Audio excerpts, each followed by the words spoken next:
Alors ce matin j'ai pas beaucoup de voix, mais je vais quand même essayer d'élever la voix pour que vous m'entendiez. Voilà, gloire au Seigneur. Alors ce matin, eh bien le message, ça va être 4 petites histoires de la parole de Dieu, alléluia, pour essayer de vous faire comprendre ce que Dieu, il attend de nous. Gloire au Seigneur. Gloire à Dieu, alléluia. Alors la première petite histoire, c'est dans l'évangile de Luc, chapitre 5, versets 1 à 11. Il est écrit, comme Jésus se trouvait auprès du lac de Génézareth, et que la foule se pressait autour de lui pour entendre la parole de Dieu, il vit au bord du lac 2 barques, d'où les pêcheurs étaient descendus pour laver leurs filets. Il monta dans l'une de ces barques, qui était à Simon, et il le pria de s'éloigner un peu de terre. Puis, il s'assit, et de la barque, il enseignait la foule. Lorsqu'il eut cessé de parler, il dit à Simon, « Avance en pleine eau, et jetez vos filets pour pêcher. » Simon lui répondit, « Maître, nous avons travaillé toute la nuit sans rien prendre, mais sur ta parole, je jetterai le filet. » L'ayant jeté, ils prirent une grande quantité de poissons, et leurs filets se rompaient. Ils firent signe à leurs compagnons qui étaient dans l'autre barque de venir les aider. Ils virent et ils remplirent les 2 barques au point qu'elles enfonçaient. Quand il vit cela, Simon-Pierre tomba aux genoux de Jésus et dit, « Seigneur, retire-toi de moi parce que je suis un homme pécheur. » Car l'épouvante l'avait saisi, lui et tous ceux qui étaient avec lui à cause de la pêche qu'il avait faite. Et il en était de même de Jacques et de Jean, fils de Zébédée, les associés de Simon. Alors Jésus dit à Simon, « Ne crains point, désormais tu seras pêcheur d'hommes. » Et ayant ramené la barque à terre, ils laissèrent tout et le suivirent. Amen. Amen. Encore une deuxième histoire, toujours dans l'évangile de Luc, au chapitre 8, versets 22 à 25. Un jour, Jésus monta dans une barque avec ses disciples. Il leur dit, « Passons de l'autre côté du lac, » et ils partirent. Pendant qu'ils naviguaient, Jésus s'endormit. Un tourbillon fondit sur le lac, la barque se remplissait d'eau, et ils étaient en péril. Ils s'approchèrent et le réveillèrent en disant, « Maître, maître, nous périssons. » S'étant réveillé, il menaça le vent et les flots, qui s'apaisèrent et devint calme. Puis il leur dit, « Où est votre foi ?» Saisis de frayeur et d'étonnement, ils se dirent les uns aux autres, « Quel est donc celui-ci qui commande même au vent et à l'eau, et à qui ils obéissent ?» Amen. La troisième petite histoire, c'est toujours dans l'évangile de Luc, au chapitre 8, encore une fois, versets 43 à 48. Voilà, il est écrit, « Or, il y avait une femme atteinte d'une perte de sang depuis 12 ans, qui avait dépensé tout son bien pour les médecins, sans qu'aucun ait pu la guérir. Elle s'approcha par derrière et toucha le bord du vêtement de Jésus. Au même instant, la perte de sang s'arrêta. Et Jésus dit, « Qui m'a touché ?» Comme tous s'en défendaient, Pierre et ceux qui étaient avec lui dirent, « Maître, la foule t'entoure et te presse, et tu dis, « Qui m'a touché ?» Mais Jésus répondit, « Quelqu'un m'a touché, car j'ai connu qu'une force était sortie de moi. » La femme, se voyant découverte, vint tout tremblante se jeter à ses pieds et déclara devant tout le peuple pourquoi elle l'avait touché et comment elle avait été guérie à l'instant. Jésus lui dit, « Ma fille, ta foi t'a sauvée, va en paix. » Alléluia, gloire au Seigneur. Et une 4e petite histoire, je vous ai dit 4. Cette fois-ci, on va aller dans Matthieu, au chapitre 17, versets 24 à 27. Lorsqu'ils arrivèrent à Capernaum, ceux qui percevaient les 2 drachmes s'adressèrent à Pierre et lui dirent, « Votre maître ne paie-t-il pas les 2 drachmes ?» « Oui, dit-il, et quand ils furent entrés dans la maison, Jésus le prévint et dit, « Que t'en semble, Simon?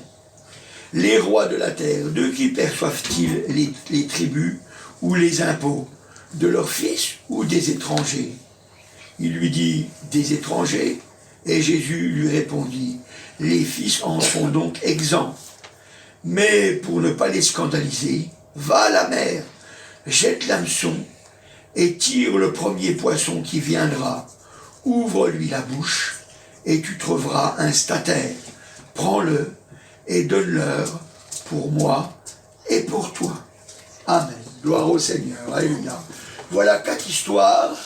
Et ces 4 histoires, si je vous les ai lues, déjà c'est parce qu'elles ont au moins un point commun. Jésus. La foi. Comment? La foi. Il y a au moins la foi. C'est pour ça que j'ai dit au moins un point commun. Alors on en parlera, mais c'est pas ce point-là qui m'a fait choisir cette histoire.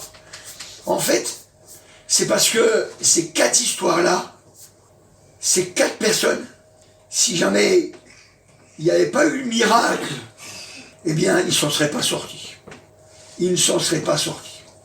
Alors, quand on regarde la première histoire, si on regarde de nouveau dans Luc, au chapitre 5, et au verset 1 à 11, comme on a lu comme ça, on voit que la première chose qu'il fallait pour que le miracle puisse se faire, qu'est-ce qu'il fallait la première chose pour que le miracle puisse se faire?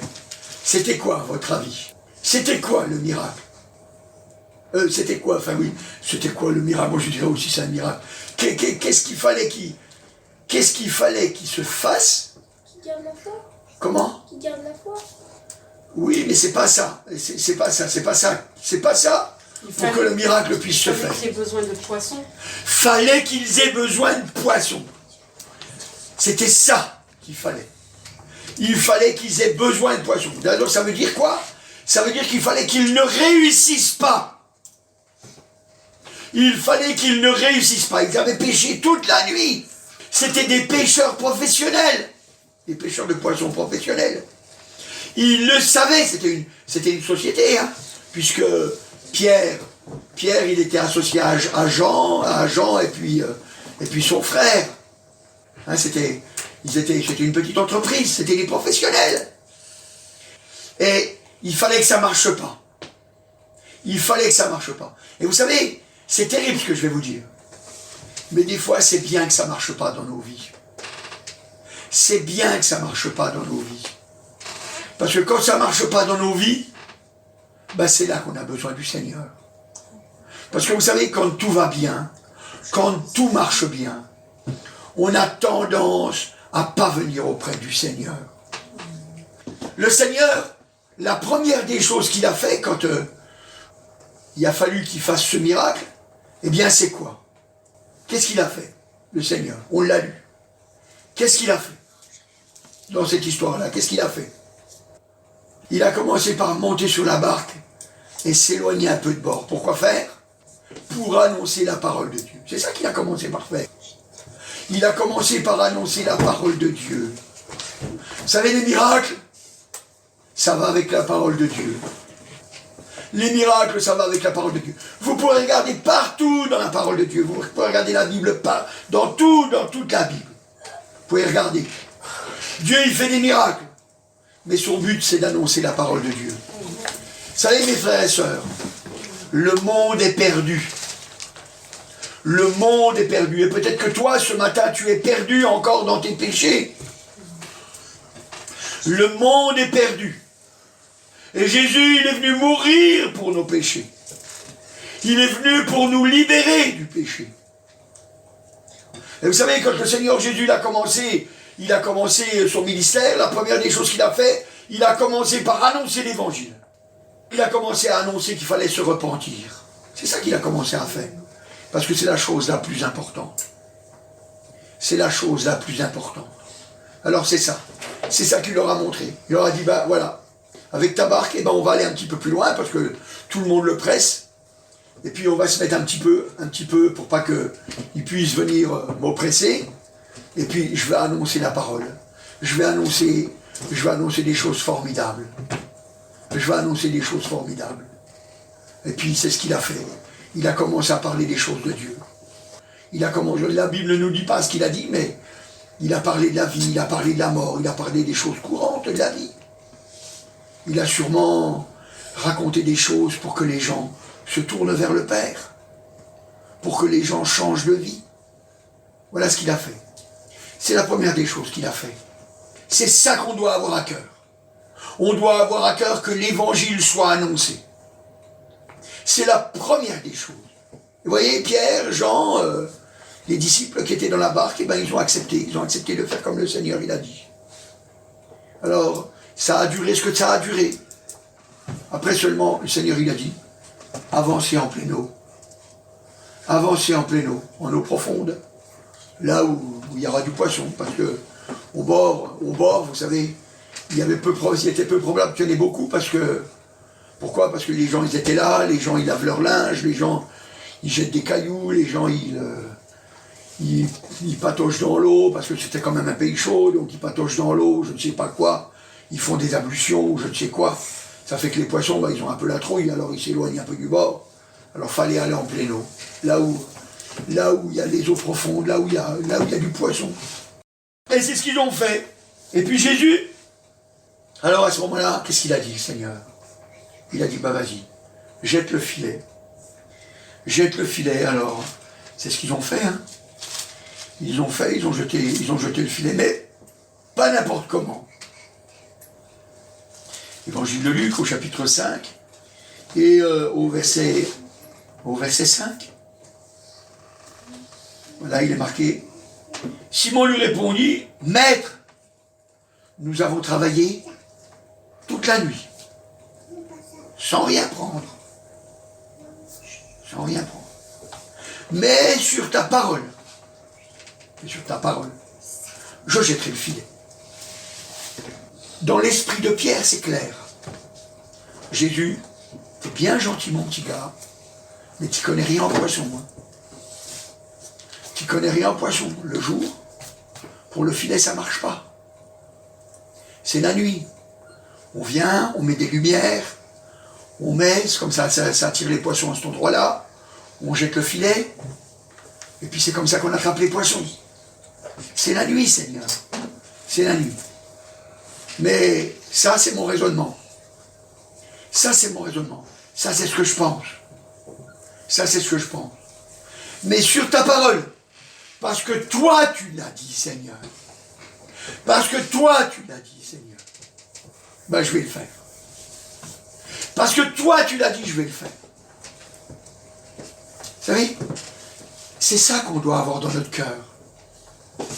Tu vois, Seigneur. Tu vois, Seigneur. C'est sur ta parole. Sur ta parole que je veux le faire. Je veux pas que ce soit mes pensées qui dirigent ma vie. Je veux que ce soit ta parole. Ta parole, elle me dit de jeter le filet, alors je le jette. Je le jette. Ça paraît pas normal, mais je le fais. Je le fais. C'est vrai. C'est vrai que ça semble bizarre, mais vous savez, c'est quelque chose d'extraordinaire quand on met dans notre cœur cette décision de mettre nos pas dans les pas du Seigneur. C'est-à-dire aussi, Seigneur, je ne vais pas tracer moi mon propre chemin, mais je crois que c'est toi le chemin. Je crois que c'est toi le chemin. Alors je vais mettre mes pieds dans tes pas. Je vais mettre mes pieds dans tes pas. C'est toi qui as fait les pas. C'est toi qui as laissé tes marques. Moi, je vais mettre mes pieds dans tes marques, dans tes pas. Je veux faire comme tu as fait. Je ne veux pas faire à ma façon. Je veux faire comme tu as dit, comme toi tu as voulu. Ça change tout. Ça change tout. C'est vrai qu'il fallait l'échec, mais il fallait dire, ben oui, maintenant qu'il y a eu l'échec, eh ben, je vais faire comme toi t'as dit. Je ne veux plus faire à ma façon, je veux faire comme toi t'as dit. Quand on écoute le Seigneur, alors vous savez, les filets ils se remplissent. Les filets ils se remplissent. Les filets ils se remplissent. Et c'est ce qui s'est passé. C'est ce qui s'est passé. Au verset 8, il est dit, quand ils vit cela, quand ils ont vu qu'il y avait plein de poissons, quand ils vit cela, Alors Simon-Pierre tomba aux genoux de Jésus et dit, Seigneur, retire-toi de moi, parce que je suis un homme pécheur. Parce que je suis un homme pécheur. Voyez le miracle? Il doit nous parler. Il doit nous dire qu'on est des pécheurs. Il doit nous dire qu'on est des pécheurs. Des fois, on voudrait des miracles juste pour nous. Juste pour nous. Seigneur, donne-moi un vélo rouge avec une selle bleue. Et puis ça ne change rien dans notre vie. Dieu nous donnera peut-être un vélo rouge avec une selle bleue. Mais ça ne changera rien dans notre vie. Mais si jamais, en recevant le vélo rouge avec la selle bleue, on dit, bah Seigneur, tu vois, tu m'as exaucé, pourtant je ne suis qu'un pécheur. Ça change tout. Ça change tout, vous savez. Ça change tout. On doit vraiment avoir à cœur de reconnaître ce qu'on est. Nous ne sommes que des pécheurs. Nous ne sommes que des pécheurs. Vous savez, si vous voulez marcher avec Dieu, il faut que vous le sachiez, il faut que vous le reconnaissiez. Autrement, vous ne pourrez pas.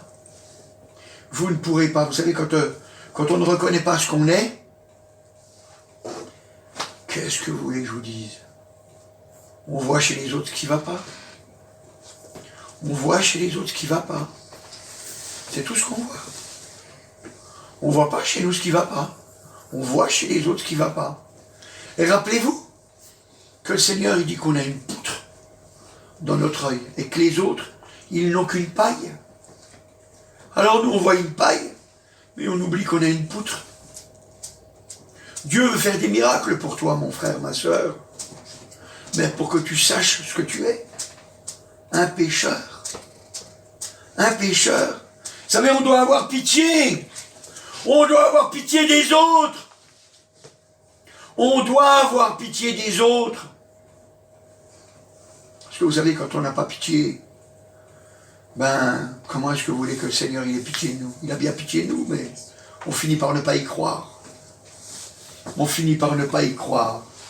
Vous savez, cette petite histoire, elle est merveilleuse, alléluia, parce qu'elle nous révèle vraiment. Elle nous révèle vraiment qui nous sommes. Elle nous révèle vraiment qui nous sommes. Est-ce que toi, ce matin, tu reconnais que tu es un pécheur?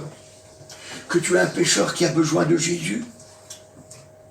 Que tu es un pécheur et que tu as besoin de Jésus? Mais voyez, cette histoire, elle ne s'arrête pas là. Elle ne s'arrête pas là.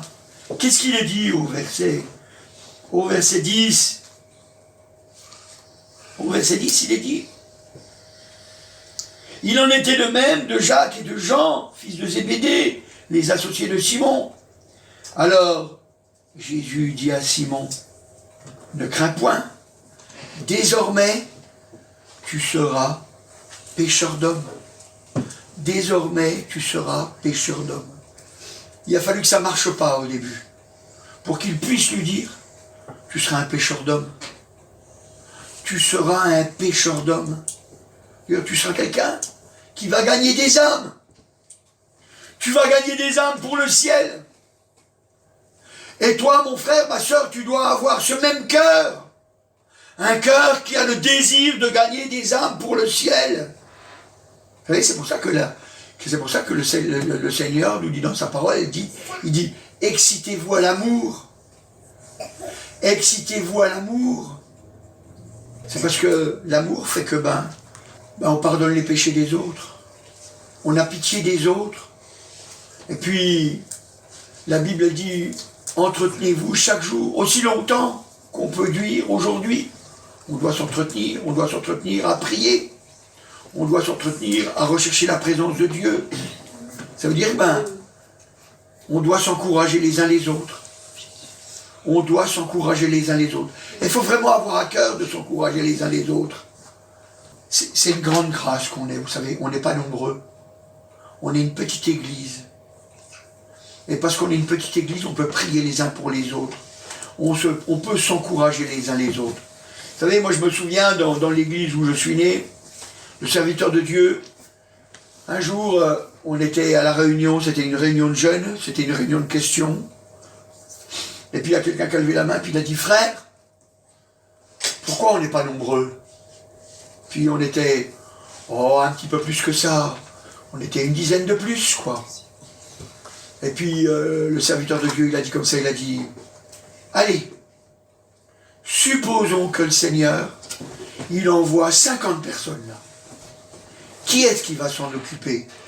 Qui est-ce qui va prendre du temps pour eux? S'il n'y a personne pour s'en occuper, s'il n'y a personne pour les garder en vie, ben voyez bien, ils vont mourir, ils vont retourner dans le monde, et puis leur écras sera pire qu'avant. Et puis, s'ils continuent comme ça, ils seront perdus pour l'éternité. Alors il y aurait mieux valu pour eux qu'ils ne viennent pas au Seigneur. Alors c'est pour ça, il faut d'abord qu'il y ait des gens qui se lèvent. Et si jamais tu veux voir des miracles, si jamais tu veux voir des choses extraordinaires dans ta vie, alors réveille-toi. Et c'est ça qu'il nous a dit. C'est ça qu'il nous a dit. Et vous savez, je l'ai gardé dans mon cœur. Je me suis dit, il a raison cet homme. Il a raison cet homme. Il faut que je me réveille moi. Comme ça, il y aura déjà au moins un réveil. C'est le mien. C'est le mien. Et ce matin, tu dois te dire pareil. Moi aussi, il faut que je me réveille. Il faut que je me réveille. Le monde est perdu. Il faut que je me réveille. Il faut que je me réveille. Réveille-toi. Réveille-toi, toi qui dors. Relève-toi d'entre les morts et Christ t'éclairera. Alléluia. Gloire au Seigneur. C'est formidable. Alléluia. On doit être des pécheurs d'hommes, mais pour ça, il faut qu'on soit réveillés. Il faut qu'on soit réveillés. Parce que comme ça, on va pouvoir encourager. Parce que Dieu fait des miracles à partir du moment où des hommes et des femmes prennent à cœur d'être des pécheurs d'hommes. Alléluia. Quand ils prennent à cœur, alléluia, d'être pécheurs d'hommes. Sans oublier ce qu'on a dit avant. Sans oublier ce qu'on a dit avant. Gloire au Seigneur. Et si vous regardez dans Luc, toujours au chapitre 5, Luc chapitre 5, et si vous regardez au verset 10, verset 10, il est marqué, il en était de même de Jacques et de Jean et de fils de Zébédée, les amis. Ne crains point, désormais, vous serez pécheurs. Vous voyez, c'est ce qu'on vient de lire. Et au verset 11, et ayant ramené les barques à terre, ils laissèrent tout et le suivirent. Ah, ça c'est extraordinaire. Ils ont tout laissé. Alors, c'est vrai, vous savez, quand on voit ça, on dirait, ils ont abandonné le poisson. Non, il y a marqué les barques. Il y a marqué les barques. C'était une entreprise. Il y avait Zébédée, le père de Jean qui travaillait avec eux, parce que dans d'autres évangiles on le voit, et sûrement ils avaient des ouvriers. Ils ont tout laissé pour suivre Jésus. Parce que c'était plus important. Parce que c'était plus important. Ils ont tout laissé, les barques, les poissons et tout. Ils ont tout laissé. Ils ont tout laissé. Ils ont tout laissé. Ils ont dit, c'est pas ça le plus important. C'est pas mon entreprise le plus important. Le plus important, c'est que le Seigneur, avec lui, je manquerai de rien. Avec lui, je manquerai de rien. Et vous savez, il faut vraiment avoir ça dans votre cœur. Avec lui, vous ne manquerez de rien. Avec lui, vous ne manquerez de rien. Il a abandonné les poissons, mais Dieu l'a béni. Et vous savez, si nous, on sait abandonner la barque, on sait abandonner les poissons. Si on sait abandonner ce qui nous retient dans ce monde, eh bien, Dieu saura nous bénir. Dieu saura nous bénir, alléluia. Et ce matin, Dieu veut te bénir, alléluia, gloire au Seigneur. Alors, voyez, ça c'était la première petite histoire, alléluia, gloire au Seigneur. La deuxième petite histoire, c'est dans Luc, on a vu, dans Luc chapitre 8, versets 22 à 25. Alors, c'est des disciples qui sont sur la barque avec le Seigneur. Et puis le Seigneur est avec eux. Le Seigneur est avec eux dans la barque. Puis le Seigneur, vous savez, le Seigneur, quand on regarde dans la parole de Dieu, c'était un homme qui allait prier beaucoup. Souvent, il allait sur la montagne, il priait, il faisait beaucoup de jeûnes, il passait des nuits entières dans la prière, et puis toute la journée, il annonçait encore la bonne nouvelle, l'évangile, quoi. Et puis il priait pour les gens, et puis il encourageait les gens, etc. Et il enseignait les disciples. Alors des fois, il était très fatigué. Très fatigué. Et là, le Seigneur, il était sur la barque. Et puis, il s'est endormi. Il s'est endormi. Puis les disciples, ils étaient là. Puis voilà qu'il y a un tourbillon qui vient. Un tourbillon. Vous savez ce que c'est un tourbillon? Il y a un tourbillon qui vient, choc. Et puis il vient pour engloutir la barque. Il vient pour engloutir la barque. Et le Seigneur Jésus est dans la barque. Avec les disciples, ils sont là. Ils sont là. Et puis eux, ils voient bien le tourbillon, ils s'y connaissent. Ils savent ce que c'est. Ils savent que c'est, puis ils n'arrivent pas à fuir. Ils savent ce que c'est. Alors, à ce moment-là, ils ont vu que c'était cuit. Il n'y avait pas de solution pour eux. Parce que la Bible dit, au verset 23, pendant qu'ils naviguaient, Jésus s'endormit, un tourbillon fondit sur le lac, la barque se remplissait d'eau, et ils étaient en péril. Ils étaient en péril, ils allaient périr, ils étaient en péril. Ils étaient en péril, c'était cuit quoi, ils allaient se faire engloutir par le tourbillon. C'était impossible. C'était impossible. Mais ils avaient Jésus. Ils avaient Jésus. Vous voyez, ce matin, on a Jésus ici. Amen. Alléluia. On a Jésus. Et peut-être que tu te dis, bah, j'ai des choses impossibles dans ma vie. J'ai des choses impossibles dans ma vie. Eh bien, tu vois, il y a Jésus qui est là. Il y a Jésus qui est là. Et au verset 24, il est marqué, ils s'approchèrent, le réveillèrent en disant, Maître, Maître, nous périssons. S'étant réveillé, il menaça le vent et les flots qui s'apaisèrent, et le calme revint. Et le calme revint. Vous voyez, ils ont appelé Jésus. Et puis le calme, il est venu. Et vous savez, des fois, c'est le trouble dans nos cœurs. C'est une vraie tempête. C'est une vraie tempête dans notre cœur. Et on ne voit pas la solution. On se dit, c'est vraiment pas possible. Faut qu'on comprenne que ce qui est impossible à nos yeux, ce qui est impossible à nos yeux, ben, c'est possible à Dieu, c'est possible à Jésus. Et c'est vrai, parce qu'ils se sont posé la question.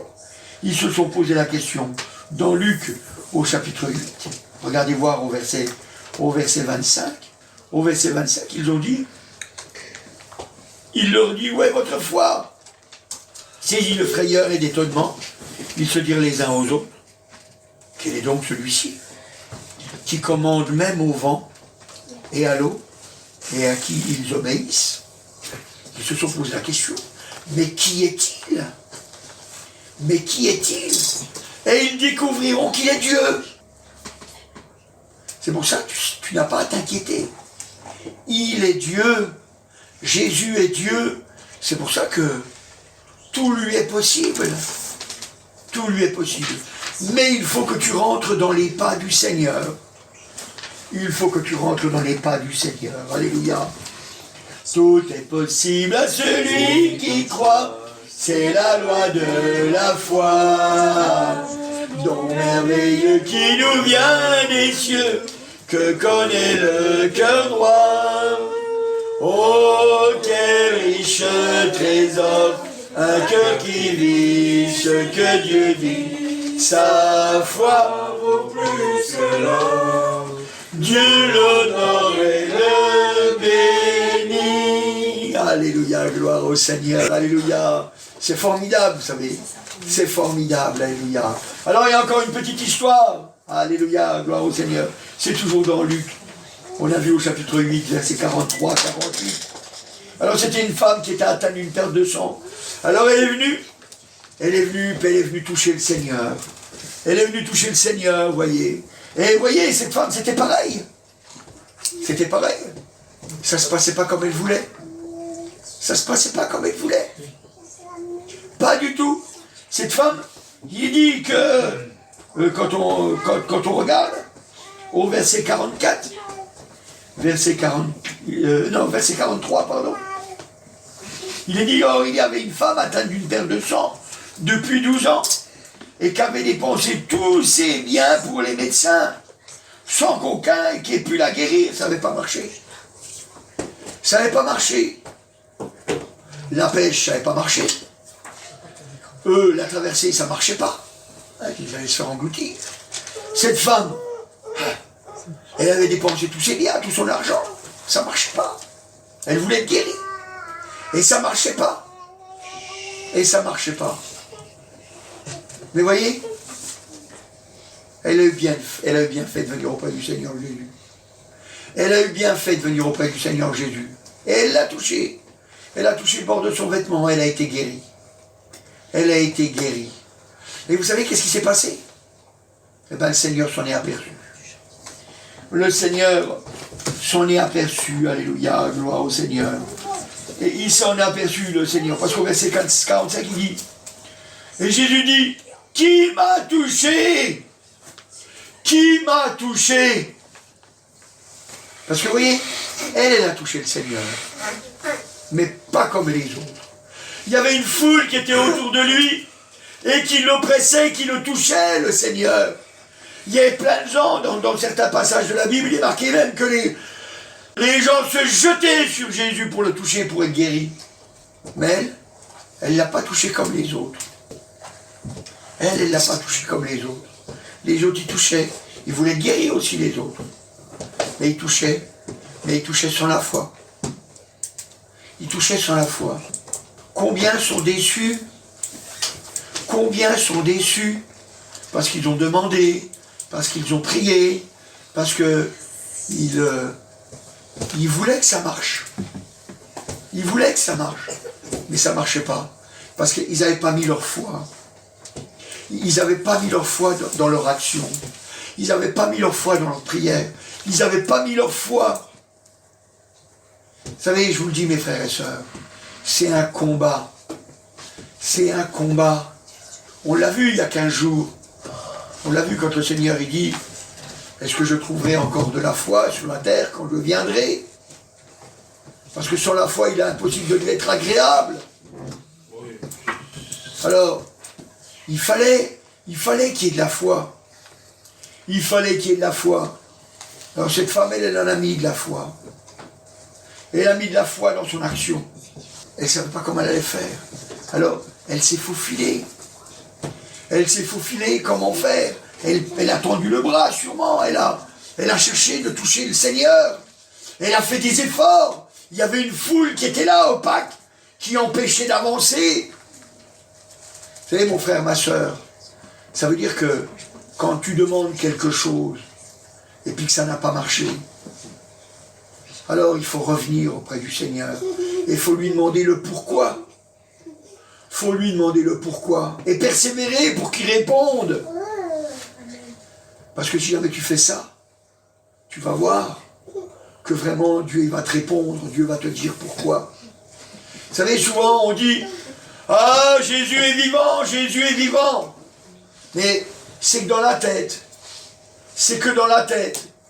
Vous savez, moi, quand j'étais un enfant, que j'allais au catéchisme, on m'avait donné un livre qui avait marqué dessus « Jésus est vivant ». C'était mon livre de catéchisme.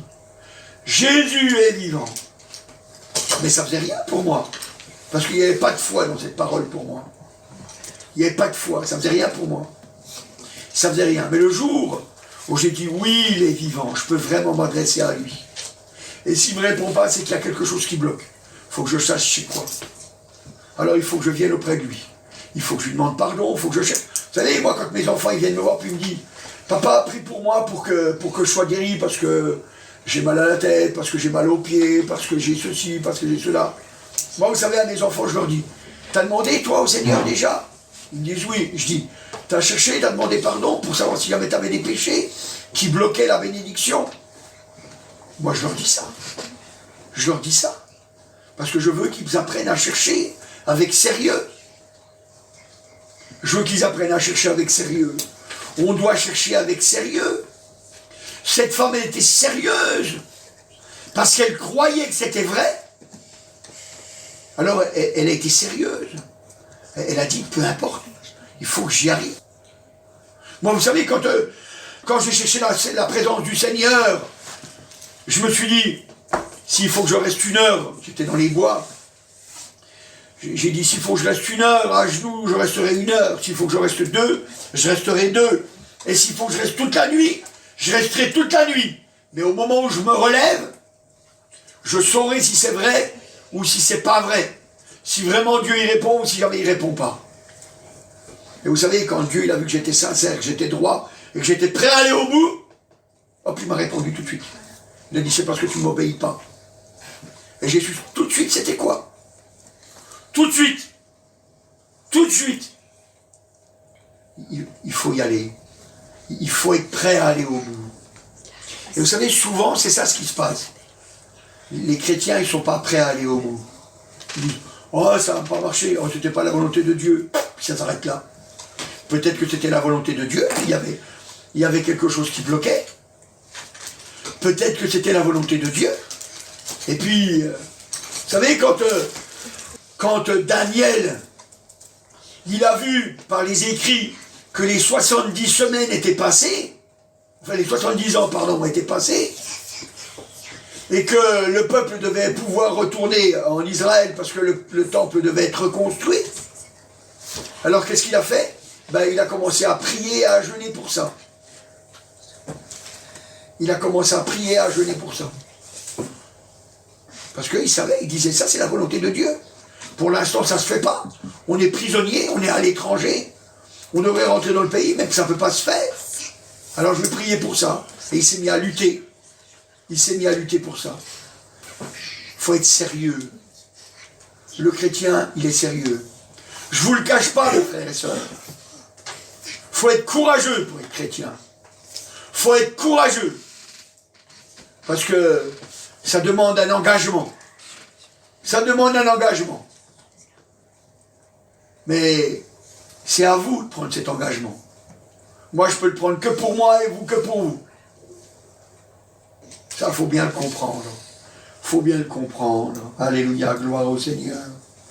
Alléluia. Cette femme, eh bien, parce qu'elle a fait pour que le Seigneur qui ne savait pas, il ne savait pas, le Seigneur, que le miracle allait se produire. Il ne savait pas, le Seigneur, que le miracle allait se produire. Que le Seigneur en soit même étonné, puisqu'il a dit, qui m'a touché? Ça l'a étonné. Il y avait une force qui était sortie de lui. Ça l'a étonné. C'était pas lui qui l'avait laissé sortir, cette force. C'était quelqu'un qui l'avait prise auprès du Seigneur.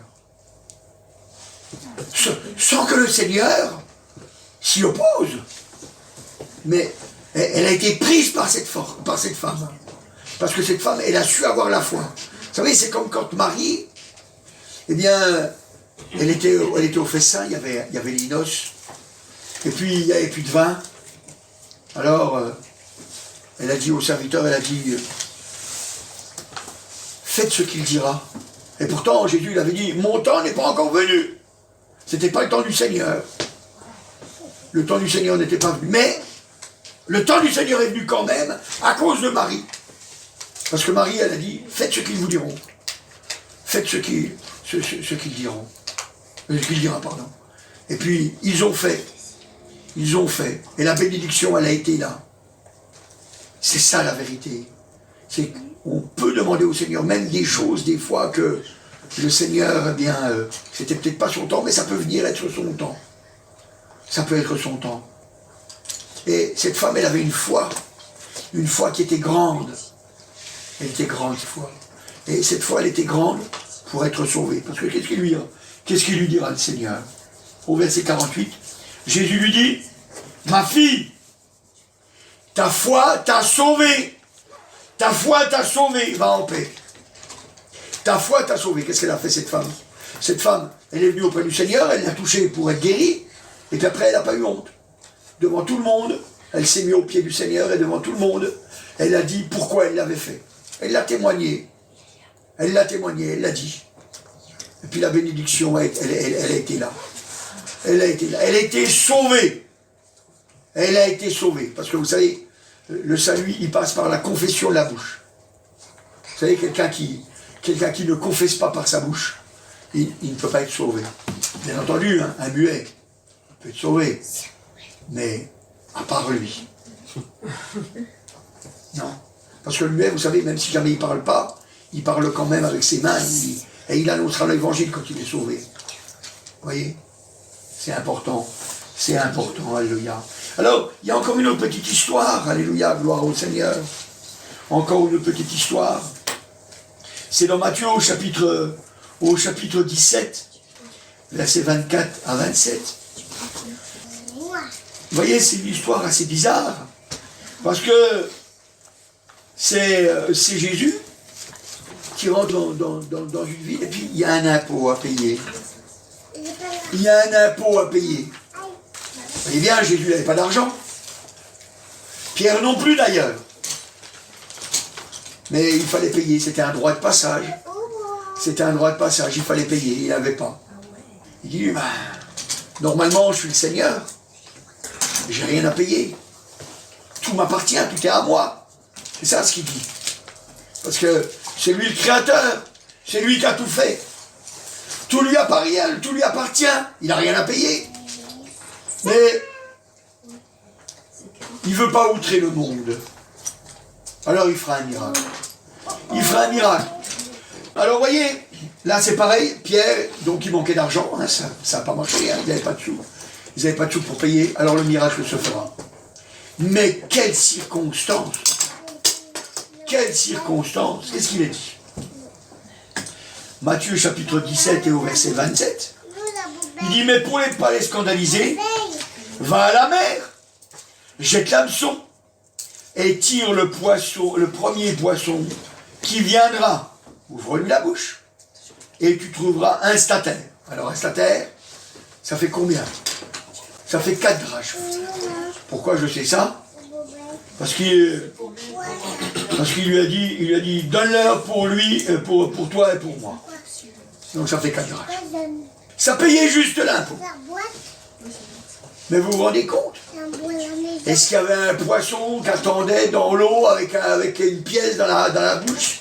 Un statère, puis dit, moi je le garde là parce que c'est pour le Seigneur qui va envoyer. Vous croyez ça?